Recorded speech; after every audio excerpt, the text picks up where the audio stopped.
Alexander Volkanovski is champion yet again, ladies and gentlemen. This is something that I was expecting. Personally, I didn't think like Diego Lopes was ready for someone like Alexander Volkanovski, and that was pretty evident. It was a good fight, but I do think that there's a good argument that Alexander Volkanovski won each and every single round. He did find himself with a lot of trouble. I think it was in the fourth round whenever there was that controversial like eye poke, which really wasn't an eye poke. It was more like a knuckle scratch on the eye of Alexander Volkanovski. And obviously, Alexander Volkanovski lost a lot of vision on that exchange, but he was landing whenever he was going for those counter shots on Diego Lopez. But it was pretty clear that Volkanovski was the winner of that fight last night. I really don't think there's any good argument out there that Diego Lopez made it even close. He had good moments, but let's just be honest, it just wasn't a good fight. Diego Lopez was getting caught with a lot of counters and with a freaking jab, a super good jab from Alexander Volkanovski that was just landing all night against Diego Lopez, which really didn't have an answer for. I don't know why Diego Lopez just didn't, double down on his defense whenever it came to the boxing and tried catching more jabs or, went into a really close and tight high guard for whatever reason. He just didn't do that. I had it 4-1, or there was a good argument for 3-2 as well, if not 3-0, all the way for Alexander Volkanovski. But there's a big question that needs to be answered, and hopefully we do get the answer for this soon. Is what's left? In the featherweight division. Who's next in the featherweight division? Pretty much everybody in the featherweight division right now has either fought or isn't gonna be in the featherweight division anymore. Of course, that Ilya Topuria, he vacated the title. Max Holloway probably is staying at lightweight. Diego Lopez just lost to Alexander Volkanovski. Yair Rodriguez picked up a win, but he was in a two-fight losing skid. So the only real option, in my opinion, is making a fight with Movsar Evloev. I think that Movsar Evloev probably gets the title fight against Alexander Volkanovski, and it would be a really tough fight for Movsar Evloev to win. I mean, I think that Movsar Evloev doesn't get a lot of praise. I do think that he has above average decision making. From the fight that I saw him with Arnold Allen, I think that Movsar Evloev is a little bit underrated in terms of his striking. I thought he had some pretty good IQ in terms of the striking. Not anything over the top, not anything elite, but I think that Movsar Evloev having decent striking and a decent IQ when it comes to striking, I think that poses a decent enough threat for someone like Alexander Volkanovski. In my honest opinion, I feel like if that fight were to take place, Alexander Volkanovski would have the advantage in the striking. And who knows if he's able to compete with Movsar Evloev in terms of the wrestling and the grappling, which we all know that that's Movsar Evloev's bread and butter. I mean, for the most part, that's just how he wins fights, in my honest opinion.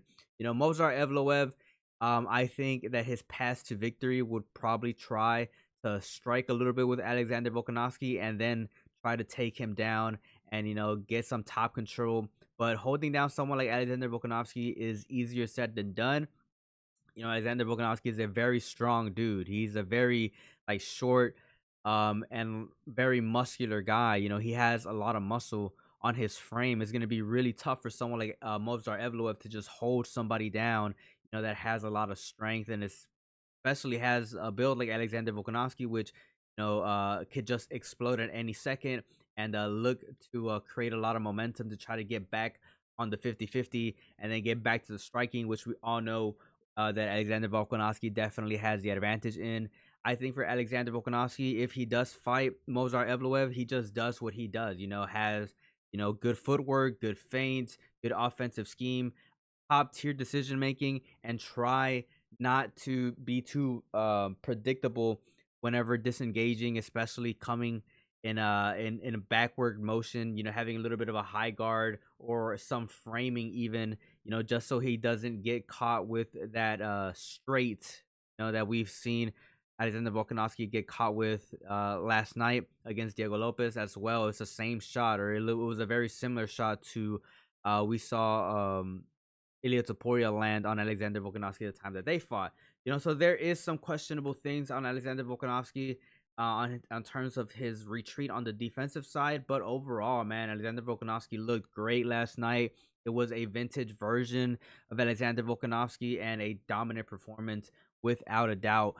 Personally, I think the fight to make next in the featherweight division, the next title defense potentially for Alexander Volkanovski is against Movsar Evloev. If he does get that win, I just want to go ahead and put that out there. He will be tied with Jose Aldo in terms of title fights in the featherweight division. And if he does get that win, I think that Alexander Volkanovski, without a doubt, could become the GOAT of the featherweight division. And I think that we should all, just be grateful that we're witnessing history being made right now. I mean, Alexander Volkanovski came back from 2 KO losses. That one fight against Islam Makhachev where he got head kicked and was KO'd. Came into that fight in short notice, lost that one, and of course, a couple of months later, he does take on the very dangerous, very smart fighter as well, Topuria, and just gets caught with no room along the cage and gets KO'd against a very powerful striker. Of course, we know that Elias going up to lightweight as well. But yeah, just 2 KO losses, comes back, beats a young, hungry, crazy good Diego Lopes in a very impressive fashion, and it just goes to show that anything can happen in the sport of UFC, of the sport of MMA, in the UFC. I think that Alexander Volkanovski broke a lot of hearts, especially for everybody that was rooting for Diego Lopes. I think that Alexander Volkanovski is going to be looked at as one of the greats in this entire sport of MMA. I mean, he broke the curse of being 36 years old in the featherweight division, a freaking ancient fighter, and able to become a two-time featherweight champion. In terms of Alexander Volkanovski's legacy, I think that it just speaks volumes. But yeah, let me know what you guys think down in the comment section below. I think personally it was a great performance. And I think that the next fight for Alexander Volkanovski is without a doubt Movsar Evloev. I think that would be a great fight. Some people are saying that Yair Rodriguez should get the next title fight. In my honest opinion, I just don't think that that's going to happen. Yeah, he had a good win against Patricio Pitbull, a guy that had a lot of good achievements outside of the UFC, but it's Patricio Pitbull. I mean, he's 38 years old. I mean, there's a good argument that his best days are behind him, without a doubt.